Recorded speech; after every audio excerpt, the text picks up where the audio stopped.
आज हम शुरुआत करते हैं हमारे ज्योग्राफी के नेक्स्ट चैप्टर की, जिसका नाम है प्लेट विवर्तनिक सिद्धांत।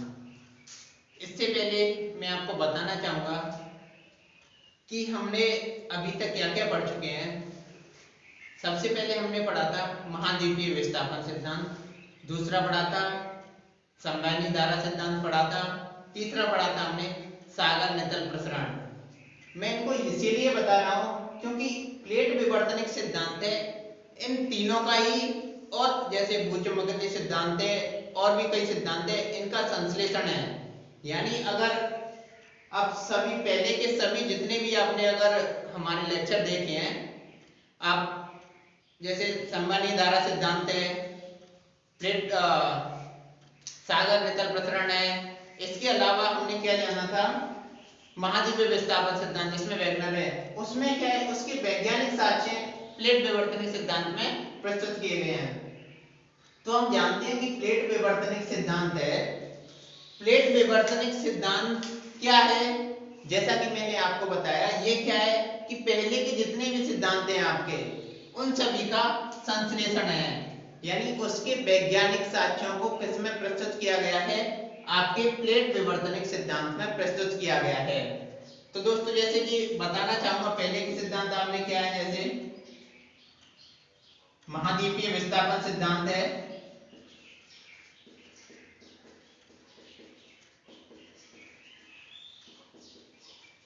जिसको अल्फ्रेड महोदय द्वारा दिया गया था। आपका दूसरा सिद्धांत है संवहनीय धारा सिद्धांत,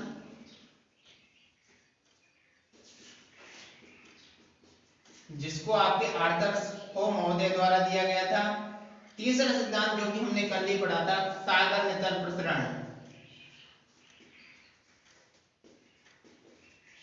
इसको आपकी हैरी हेस के द्वारा दिया गया था।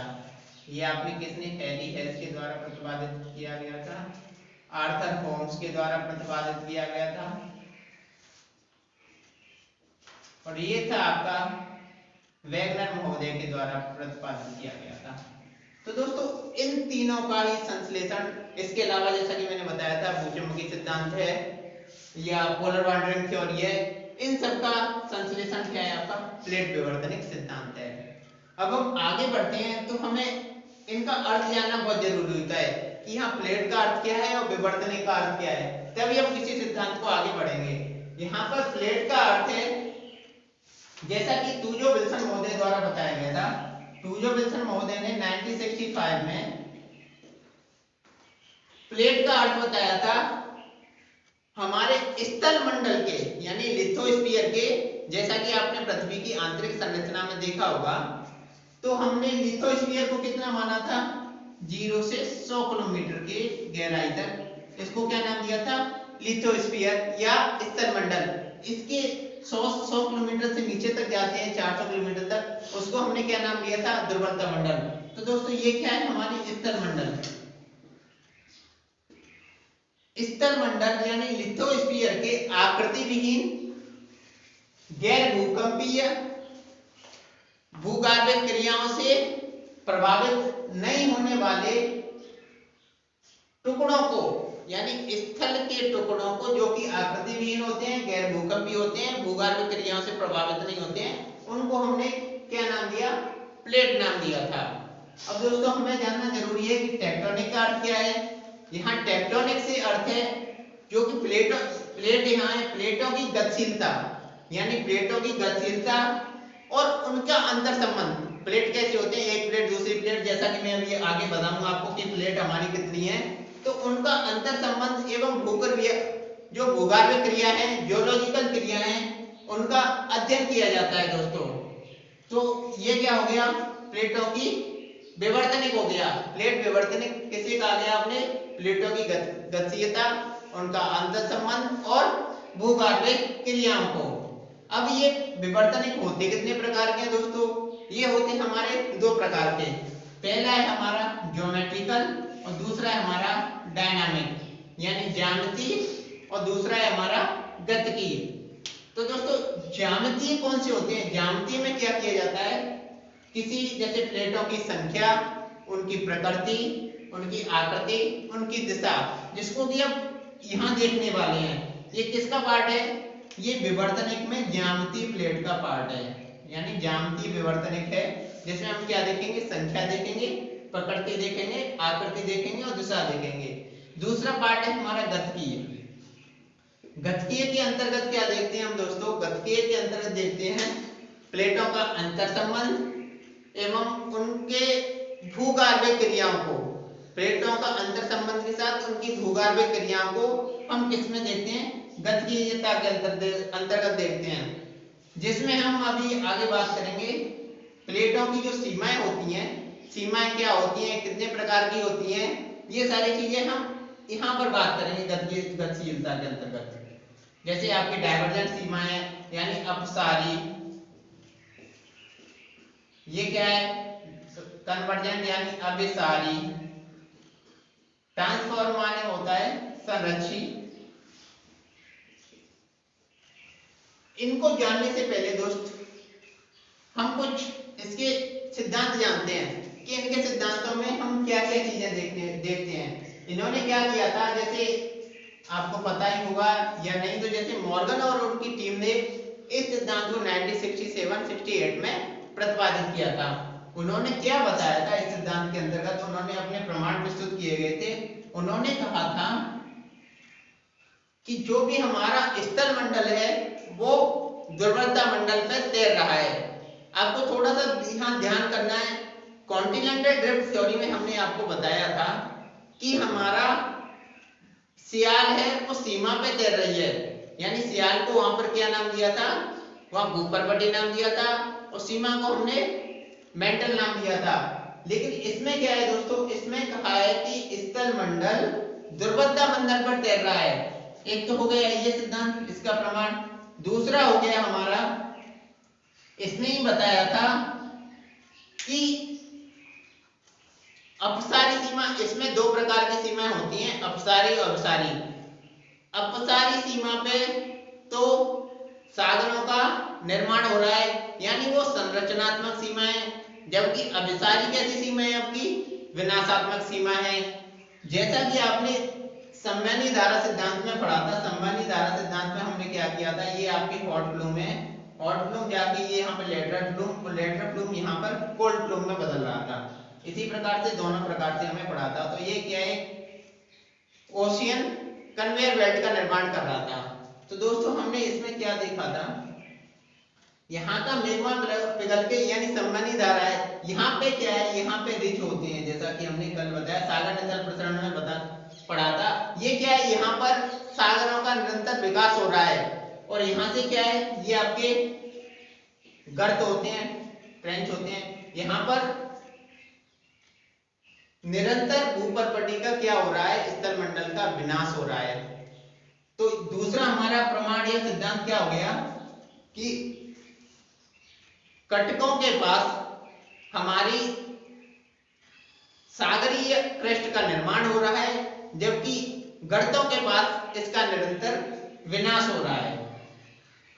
तो ये थी दोस्तों हमारी संवहनी धारा सिद्धांत में पढ़ा था, यही इस थ्योरी में काम करेगा। अब हम तीसरा सिद्धांत लेते हैं, इसमें तीसरा प्रमाण लेते हैं। उसमें हमने क्या जाना था? उसमें जाना था कि ऐसा तो नहीं है जब पृथ्वी, तो इसका आयतन तो नियत है कि अगर निर्माण हो रहा है तो ऐसा नहीं है कि आयतन बढ़ जाए, विनाश हो रहा है कि ऐसा आयतन घट जाए। तो जितना निर्माण होता है उतना ही विनाश होता है। तो तीसरा प्रमाण हम सिद्धांत क्या हो गया हमारा? परिकल्पना क्या होगी हमारी? तीसरी परिकल्पना होगी हमारी कि पृथ्वी का आकार और आयतन नियत है, जितना हमारा निर्माण हो रहा है भूपर्वती का उतना ही विनाश हो रहा है। तो इस प्रकार से फिर हमने चौथी परिकल्पना में क्या देखा था कि सागर नितल प्रसरण के दौरान हमने देखा था कि कटक के पास निरंतर नवीनतम अवसाद प्राप्त होते हैं, जबकि कटक से दूर जाने पर निरंतर पुरातन अवसाद प्राप्त होते हैं। तो जब हम कटक के पास आते हैं तो हम यहाँ क्या देखेंगे? नवीनतम क्रस्ट देखेंगे और यहाँ पर पुरातन क्रस्ट देखेंगे, और यही काम आपका भूचुंबकीय सिद्धांत में काम करता है। तो इस प्रकार से हमने उनकी 4-5 परिकल्पनाओं को देखा। अभी हम आगे बढ़ते हैं, आगे बढ़ के हम क्या जानेंगे? उनको हम डेप्थ में पढ़ते हैं कि हमारी विवर्तनिक की क्रियाएं कितने प्रकार से होती हैं। जैसे विवर्तनिक को हमने दो भाग में विभाजित किया है, ज्यामितीय और गतिकीय, जिसको हमने ज्यामितीय। अब ज्यामिति के अंतर्गत हम जानते हैं इसकी संख्या, प्रकृति और दिशा के बारे में जानते हैं। तो सामान्यतः इसकी संख्या क्या है, 8 है। जब हम मुख्य प्लेट की बात करते हैं, यानी मुख्य प्लेट की हमारी कितनी संख्या है, 8 है। जब भी हम जैसे प्लेट को हमने विभाजित कर दिया, आपकी मुख्य, लघु, उप और सूक्ष्म प्लेट, ये क्या होगी, हमारी प्लेट्स हो गई। तो दोस्तों मुख्य प्लेट के अंतर्गत हम 8 प्लेट्स को देखेंगे और इसके अंतर्गत इसकी प्रकृति, दिशा को भी जानेंगे। अभी इनमें देखो दोस्तों, सबसे पहले अभी यहाँ देखते हैं तो यूरोप और एशिया जो कि एक ही पार्ट में संलग्न है, तो इसको नाम क्या दे दिया हमने, यूरेशियन प्लेट। तो यूरेशियन प्लेट होगी हमारी नंबर 1। अब इसकी हम दिशा देखते हैं, तो इसकी दिशा किधर है, आपको पता ही है, इधर कौन सी है, पूर्व की दिशा है। तो ये पूर्व की दिशा की तरफ माइग्रेट कर रही है और इसकी गति कितनी है, लगभग 2 से 3 सेंटीमीटर प्रति वर्ष आगे की तरफ खिसक रही है, ये वाली सीमा। दूसरी हमारी प्लेट से हमारी प्रशांत प्लेट। अभी इसके साथ एक ही चीज और जानना जरूरी है, प्रकृति कैसी है, इसकी प्रकृति ये महाद्वीपीय प्लेट है। आप ये कैसे डिसाइड करेंगे कि महाद्वीपीय है और ये महासागरीय है, इनके अगर किनारे, इनकी सीमांत भाग को देखते हैं, अगर सीमांत भाग ओशियन है तो आपकी कैसी प्लेट हो जाएगी, महासागरीय प्लेट हो जाएगी। अगर सीमांत भाग इनका महाद्वीपीय है तो ये कैसी प्लेट हो जाएगी, महाद्वीपीय प्लेट हो जाएगी। तो ये कैसी प्लेट है, हमारी यूरेशियन प्लेट महाद्वीपीय है, जो पूर्व दिशा की ओर विस्तार कर रही है और जिसका विस्तार लगभग 2 से 3 सेंटीमीटर प्रति वर्ष है। दूसरी प्लेट है हमारी प्रशांत प्लेट। प्रशांत प्लेट ये कैसी प्लेट है, जैसा कि ये चारों तरफ प्रशांत महासागर है, महासागरीय प्लेट है, यानी इसको क्या नाम दिया हमने, महासागरीय। और ये कौन सी दिशा में जा रही है, जैसा कि आपको पता है हमारी 4 दिशाएं होती हैं। ये क्या आती है, नॉर्थ, ये साउथ, ईस्ट और वेस्ट। अगर इनके मध्य में है तो ये कौन सी दिशा हो जाएगी, जैसा कि आप इसमें भी देख सकते हैं, ये है नॉर्थ वेस्ट, यानी पश्चिमोत्तर दिशा की ओर ये माइग्रेट कर रही है। उसकी गति कितनी है, लगभग 1 से 3 सेंटीमीटर प्रति वर्ष। अब हम आगे चलते हैं, तो आगे पहुंचते हैं, तो वो पहुंचते हैं तीसरी प्लेट पे। ये क्या है, भारतीय प्लेट है। भारतीय प्लेट है, इसको कभी कभी क्या है, जैसे ये ऑस्ट्रेलियन प्लेट है, ये भारतीय प्लेट है, तो या कभी बोलते हैं हम इंडो ऑस्ट्रेलियन प्लेट, यानी दोनों को संयुक्त भी कर देते हैं, तब आपकी प्लेट की संख्या 7 हो जाती है। लेकिन जब अलग अलग अध्ययन करते हैं तो ये प्लेट है इंडियन प्लेट और ये प्लेट है ऑस्ट्रेलियन प्लेट। इंडियन प्लेट का विस्तार है वो है नॉर्थ। आप इसको कैसे देख सकते हैं, ये ईस्ट है, ये वाला विस्तार है, तो नॉर्थ ईस्ट, इसे क्या कहेंगे, नॉर्थ ईस्ट विस्तार है इसका। और कितने सेंटीमीटर, लगभग 7 सेंटीमीटर प्रति वर्ष की दर से ये आगे की तरफ बढ़ रही है। और इसका क्या देखते हैं, जैसे इसमें देखते हैं ये महाद्वीपीय है, महासागरीय है, तो तब हम कहेंगे ये महाद्वीपीय प्लेट है दोस्तों। अब हम आगे चलते हैं ऑस्ट्रेलियन प्लेट की ओर। तो ऑस्ट्रेलियन प्लेट के अंतर्गत हम क्या देखते हैं, ऑस्ट्रेलियन प्लेट भी नॉर्थ ईस्ट दिशा में जा रही है, जिसका विस्तार 5 से 6 सेंटीमीटर है। और ये कैसी प्लेट है, ये महासागरीय, महाद्वीपीय जैसे, तो महासागरीय प्लेट है ये दोस्तों। अब हम आगे चलते हैं, तो हम क्या जानते हैं, अफ्रीकन प्लेट के बारे में जानते हैं। अफ्रीकन प्लेट है हमारी, उसका विस्तार भी किस ओर हो रहा है आपका, जैसा कि इसका तीर से ही आप अंदाजा लगा सकते हैं, नॉर्थ ईस्ट विस्तार है, 4 से 5 सेंटीमीटर की गति से आगे विस्तार कर रही है और ये महाद्वीपीय प्लेट है। अब हम जानते हैं उत्तरी अमेरिका और दक्षिण अमेरिका के बारे में। आपकी उत्तरी अमेरिका की जो प्लेट है वो है महाद्वीपीय प्लेट है, जिसका विस्तार किधर है, जिसका विस्तार है आपका पश्चिम की ओर। उसी प्रकार से दक्षिण अमेरिका की प्लेट कौन सी है, महाद्वीपीय प्लेट है, इसका विस्तार पश्चिम की ओर है। अब हम आगे जानते हैं जो कि 4 से 5 सेंटीमीटर की गति से गति कर रही है। अंटार्कटिका प्लेट एक स्थैतिक प्लेट है जो कि ना कहीं गति कर रही है, आराम से अपने स्थान पर स्थित है। तो दोस्तों अभी हमने क्या जाना, इसकी मुख्य प्लेट को जाना। मुख्य प्लेट को हमने कितनी भागों में डिवाइड किया, 8 भागों में। लघु प्लेट की जो संख्या है आपकी वो लगभग 32 है। तो दोस्तों अब 32 को तो हमें याद कर पाना संभव नहीं है, तो हम क्या इसकी जैसे 2-4 प्लेट देखते हैं। जैसे आप देखते हैं जुआन डी फूका है। जुआन डी फूका कैसी प्लेट है, ये महासागरीय प्लेट है और इसका जैसे इसकी गति है वो किधर है, जैसे इस साइड है। तो ये क्या उत्तरी अमेरिका और जुआन डी फूका प्लेट है वो आपस में एक दूसरे से कन्वर्जेंट है, यानी एक दूसरे से मिल रही है। उसी प्रकार से हम नाइजका प्लेट देखते हैं। नाइजका प्लेट भी किधर है, दक्षिण अमेरिका और जो कि प्रशांत महासागर है, यहाँ से एक दूसरे से इस डायरेक्शन में जा रही है, जो एक दूसरे से मिल रही है। ठीक है दोस्तों, इसके अलावा भी हमारी जैसे कोकोस प्लेट है या इसके अलावा काफी सारी प्लेट हैं जिनकी संख्या लगभग 32 है। अब हमारी कुछ उपप्लेट्स हैं। उपप्लेट्स में बारे में हम जानते हैं ऐसी प्लेट्स हैं जिनकी हमें आकृति का अभी ज्ञान नहीं है और ना ही अभी कोई दिशा का ज्ञान है। उसमें आपके सम्मिलित करते हैं, जैसे एग्जाम्पल के रूप में हम देख सकते हैं ईस्ट चाइना प्लेट है, ईस्ट चाइना प्लेट है या सोमालिया प्लेट है। ये प्लेट हम किसमें सम्मिलित करते हैं, उपप्लेट में। अब हम आगे जानते हैं सूक्ष्म प्लेट है। कुछ माइक्रो प्लेट्स होती हैं जिसको कि बहुत ही कम ज्यादा जानकारी नहीं है, जैसे उसमें आप सम्मिलित करते हैं आपकी फिलीपींस की प्लेट।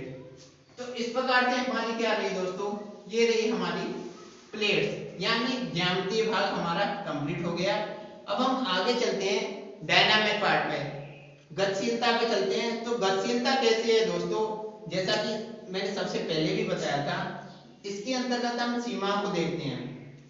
अब सबसे पहले हम सीमा क्या होती है, सीमा होती है दो प्लेट का संक्रमण भाग, जिसको आप किनारा भी बोल सकते हैं, यानी दोनों प्लेटों का जो संक्रमण भाग है वो क्या है, ये सीमा है। तो अब हमारी सीमाएं कैसी होती हैं, जैसे सीमाएं इसमें हमारी हैं 3 प्रकार से हो सकती हैं। सबसे पहली है जैसे डाइवर्जेंट है, यानी अपसारी सीमा। दूसरा है हमारा कन्वर्जेंट, यानी अभिसारी सीमा। और तीसरा है हमारा ट्रांसफॉर्म या संरक्षित सीमा, या रूपांतरित भी इसको बोल सकते हैं।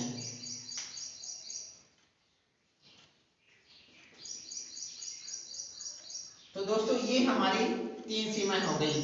अब इन सीमाओं के आधार पे हम आगे चर्चा करेंगे कि ये आगे किस प्रकार से गति करती हैं, और गति करती हैं तो इससे किस किस का निर्माण होता है।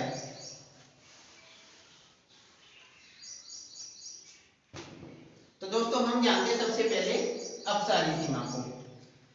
आप इन दोनों का अध्ययन ऑलरेडी कर चुके हैं, 2 से 3 बार अध्ययन कर चुके हैं दोस्तों। अगर हमारे नहीं देखा है आपने हमारा लेक्चर, तो हमारे प्रीवियस लेक्चर आप देख सकते हैं, जिसमें आप क्या देखोगे कि हमारी संबंधी धारा सिद्धांत, सागर नितल प्रसरण और महाद्वीपीय विस्थापन सिद्धांत में इसको अच्छी तरह से बताया है। और इसको मैं यहाँ पर आगे आप रिकॉल कर सकते हैं, मैं यहाँ पर और भी अच्छी तरह से आपको बताता हूँ कि अपसारी सीमा कौन सी होती है। जैसा कि एक प्लेट ये है और एक प्लेट आपकी ये है, दोनों प्लेट एक दूसरे से दूर जा रही हैं। दोनों प्लेट जब एक दूसरे से दूर जा रही हैं तो इसमें कुछ संरचनाओं का निर्माण होगा। तो सबसे पहले हम जैसे देखते हैं अपसारी सीमा को, तो अपसारी सीमा में हमने देखते हैं यहाँ कौन सा फोर्स काम करता है, आपका तनाव मूलक बल। हम जियोमॉर्फोलॉजी जब स्टार्ट की थी तो हमने फोर्सेस के बारे में बात की थी कि हमारे कितने बल होते हैं अंतर्जात बल में तनाव मूलक और संपीड़नात्मक बल की बात की थी, जो कि हमने जियोमॉर्फोलॉजी जब ये स्टार्ट किया था उसी में बात की थी। तो तनाव मूलक बल में क्या करते हैं दोस्तों, दो क्या है हमारी प्लेट्स हैं, 2 प्लेट्स क्या है एक दूसरे से इधर जा रही हैं। अब इसको आप यहां समझो, ये हमारा क्या है, मिड अटलांटिक रीजन है। जैसा कि आप यहां देख सकते हैं एक प्लेट हमारी क्या है, अगर लार्जर डायमेंशन में देखो तो एक प्लेट क्या है हमारी, एक प्लेट है उत्तरी अमेरिका और दूसरी है हमारी यूरेशियन प्लेट। ये प्लेट एक दूसरे से दूर जा रही है, वही चीज तो हम यहाँ समझाने की कोशिश कर रहे हैं कि ये प्लेट एक दूसरे से दूर जा रही है। तो सबसे पहले कौन कौन सी स्थिति का निर्माण होगा? तो सबसे पहले यहाँ होगा कटक का निर्माण, या पहले स्थिति को आप देख सकते हैं जब इधर जाएगी। इसी के साथ हमने क्या पढ़ा था? संवहनीय धारा सिद्धांत पढ़ा था। संवहनीय धारा सिद्धांत में क्या है, इसके हॉट फ्लूम ऊपर आते हैं, यानी यहाँ से क्या है, ये हॉट फ्लूम आएंगे। हॉट फ्लूम के कारण क्या होगा, जो भी हमारी क्रस्ट है ऊपर से, जैसे नीचे से कुछ चीजें बार बार धक्का लगा रही हैं, तो उस क्रस्ट को क्या है आपका पतली कर देगी। यानी पहले ये दिशा थी, अब क्या करते थे, जैसे नीचे से हॉट फ्लूम जैसे निकलते हैं तो इस क्रस्ट को क्या है ऐसे कर देंगे। ये क्या है यहाँ से यहाँ से, अब जहां भी कहीं वीक पॉइंट मिलेगा तो ये क्या है, ये मेग्मा बाहर निकल जाएगा। वही चीज तो हम इसमें दे रहे हैं। तो सबसे पहला बिंदु हम इंटर क्रस्टल थिनिंग, जिसको बोल सकते हैं भूपर्पटी का पतला होना, भूपर्पटी के इंटरनल पार्ट का पतला होना। दूसरे बिंदु में आपका होगा कटक का निर्माण, यानी रिज फॉर्मेशन।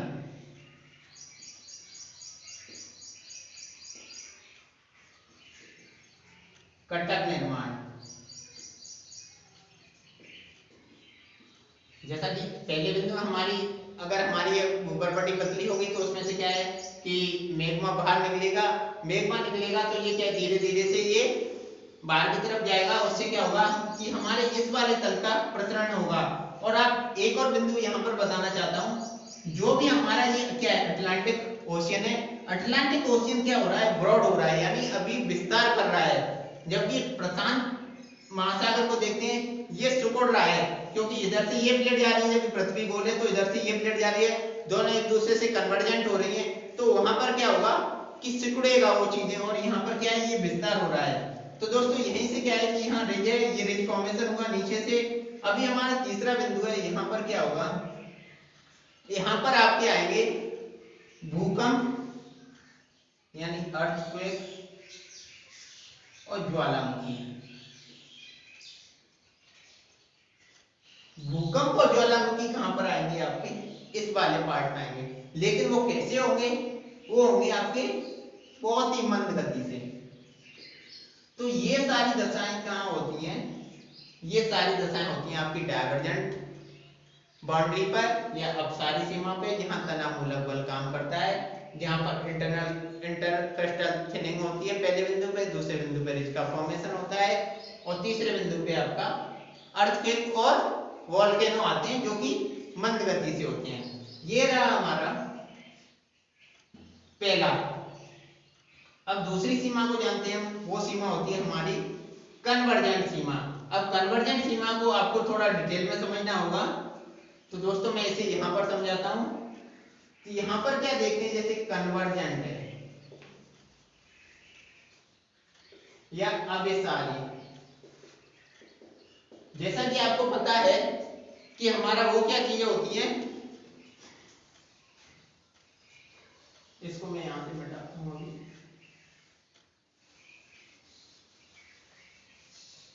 तो दोस्तों हम जानते हैं कि ये क्या है, कन्वर्जेंट सीमा है, यानी अभिसारी। इसमें क्या देखते हैं, अभिसारी यानी अभिसरण हो रहा है, तो कोई दो सीमाओं का अभिसरण हो रहा होगा, कोई दो प्लेट्स होंगी। तो सबसे पहले हम देखते हैं महासागरीय प्लेट, यानी दोनों प्लेट कैसी हैं, महासागरीय प्लेट हैं। दूसरा है हमारा महासागरीय और महाद्वीपीय प्लेट। तीसरा है हमारा महाद्वीपीय और महाद्वीपीय प्लेट। जैसा कि आपने देखा होगा, मान लो ये ओशियन प्लेट है, ये कॉन्टिनेंटल प्लेट है। जब हम इसको ही इसके साथ ही मल्टीप्लाई करते हैं, यानी इसको इसके साथ ही अंतर संबंधित कर देते हैं, तो ये इसी का परिणाम आ जाएगा। जब हम इसको इसके साथ मल्टीप्लाई करते हैं तो दूसरे बिंदु पे ये आएगा।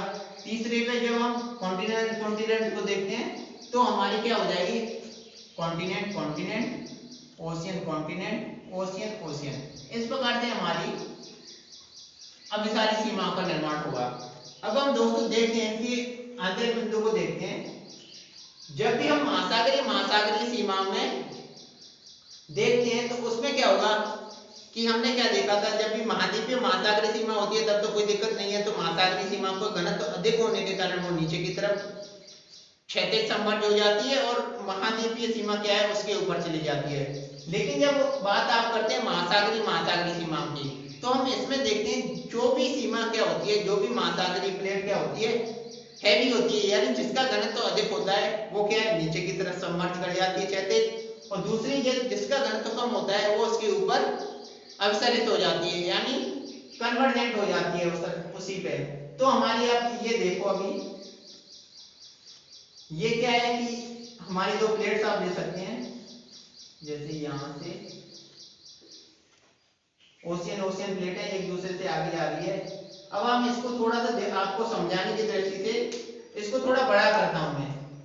अब मान लो ये हमारी प्लेट ये है, तो डेफिनेटली इस प्लेट का घनत्व अधिक होगा, तो ये प्लेट क्या है हमारी नीचे की तरफ सबमर्ज हो जाएगी, और ये प्लेट क्या करेगी तभी ऊपर की तरफ जाने लगेगी यहाँ से, और ये नीचे जाएगी। जैसा कि हमने कल पढ़ा था, कोल्ड प्लूम कहाँ तक जा सकती है, ये नीचे 400-500 किलोमीटर तक। वहां पर क्या है ये मैग्मा में पुनः कन्वर्ट हो जाएगी और ये कन्वेयर बेल्ट का निर्माण करेगी।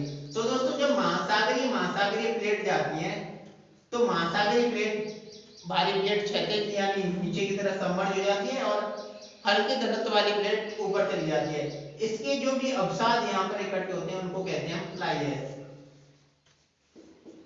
ये महासागरीय अवसाद है। इसी प्रकार से महाद्वीपीय अवसाद जब देखते हैं तो उनको कहते हैं हम मोलास, यानी मोलास। ये क्या होते हैं महाद्वीपीय अवसाद होते हैं।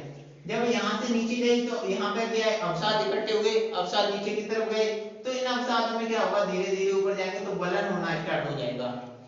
जब बलन होना स्टार्ट हो जाएगा यानी एक दूसरे से मिलना स्टार्ट हो जाएगा, तो यहाँ पर क्या है कि यहाँ आर क्रिएट हो जाएगा। तो यहाँ क्या कौन से आर क्रिएट होंगे आपके आइलैंड आर या द्वीपीय चाप, इसको बोल सकते हैं आप द्वीपीय चाप। तो कभी भी आते हैं, जैसे द्वीपीय चाप के बारे में जानते हैं, जैसे कभी इंडोनेशिया या न्यू गिनी या जापानी आइलैंड की बात होती है, तो ये किससे बने हुए हैं आपके महासागरीय सीमाओं के कन्वर्जेंस से बने हुए होते हैं, और इसमें आपके कौन से अवसाद होते हैं फ्लाई ऐश अवसाद होते हैं। तो ये रही आपकी महासागरीय सीमा। अब हम बात करते हैं महासागरीय और महाद्वीपीय सीमा को। तो डेफिनेटली इसमें तो क्या है महासागरीय प्लेट का घनत्व अधिक होता है, घनत्व अधिक होने के कारण महासागरीय प्लेट नीचे क्षैतिज होती है, जबकि महाद्वीपीय प्लेट ऊपर की ओर अवसरित हो जाती है। तो इसमें क्या होगा दोस्तों, क्योंकि यहाँ तो केवल फ्लाई ऐश था, तो अब फ्लाई ऐश के साथ इसमें क्या मिल जाएगा आपका मोलास भी मिलने लग जाएगा, यानी मोलास कौन से कॉन्टिनेंटल के हैं और फ्लाई ऐश किसके हैं आपके ओशियन क्रस्ट के सेडिमेंट है। अब दोनों ये मिलने लग जाएंगे तो सबसे पहले क्या होगा दोस्तों, सबसे पहले अगर हम बात करें तो नंबर 1 पर होगा हमारा कि फ्लाई ऐश ऊपर की तरफ जाएंगे तो फ्लाई ऐश का बलन होगा। इसमें कौन सा बल काम करेगा, यहाँ पर जिस प्रकार से तनावमूलक बल काम कर रहा था, यहाँ पर आपका काम करेगा संपीड़नात्मक बल, जैसा कि हमने अंतर्जात बल के अंतर्गत देखा था। संपीड़नात्मक बल के कारण ये क्या है फ्लाई ऐश ऊपर की तरफ उठना स्टार्ट हो जाएंगे। तो यहाँ क्या यहाँ आर क्रिएट हो जाएगा, यहाँ पर कैसा आर क्रिएट हो जाएगा आपका टेक्टोनिक आर। अब दूसरा जब मोलास भी मिलने लग जाएंगे, मोलास यहाँ से तो मोलास में भी बलन होगा, तो यहाँ पर क्या होगा ये वाला क्रस्ट है ये ऊपर की तरफ उठना लग जाएगा। तो यहाँ साथ ही साथ कैसा क्रस्ट हो जाएगा वोल्केनिक आर्क भी ऊपर की तरफ उठने लग जाएगा। तो दोस्तों हमने यहाँ जाना था, सबसे पहले हमारा एक्टेशनरी प्रिज्म बना,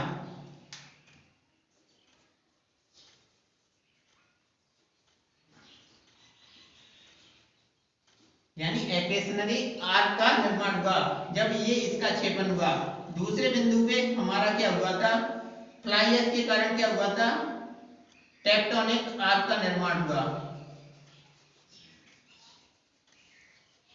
तीसरा हमारा वोल्केनिक आर्क का निर्माण हुआ। चौथा हमारा टेक्टो वोल्केनिक आर्क का निर्माण हुआ। जब इन दोनों को मिक्स कर देंगे तो ये चौथा बिंदु आपको प्राप्त हो जाएगा।